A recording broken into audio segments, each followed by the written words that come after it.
It's been 4 weeks since the National Association of Resident Doctors embarked on a nationwide strike over issues bordering on its service delivery, welfare, and training. According to the NARD Leadership, the industrial action was informed by what they described as government insensitivity to the sector, especially in the area of keeping its part of the bargain to various agreements reached with the union. While interventions from various stakeholders, including the Nigerian Medical Association, seems not to be yielding the desired result, the strike has continued to take its toll on the sector, with ordinary Nigerians who cannot afford medical care in private health facilities suffering the brunt. Speaking with Channel Network Afrique on the streets of the Abuja metropolis, some residents expressed worry over the development, saying it calls for urgent action from the government and the striking doctors. The government should look into their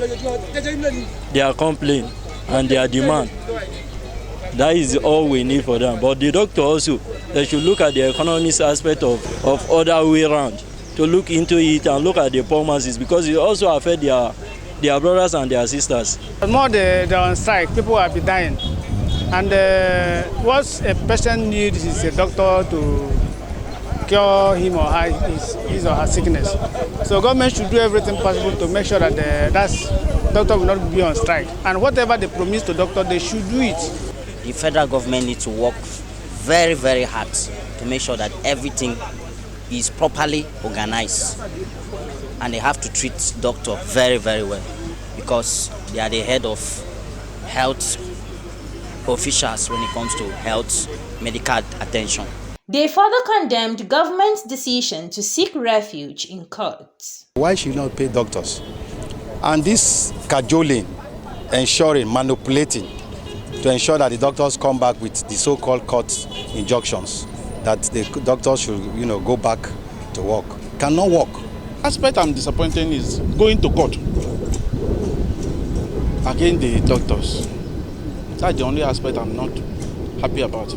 The doctors were not left out of the blame game, as the need to shift ground on some of the issues of dispute, especially for the sake of the masses, was also highlighted. The doctors, for them to have their own ways of surviving, but the masses, if there's anything wrong, and there's no right. Myself now, I've lost somebody to cancer because the doctors were on strike and there was nobody to attend to my person as at that time.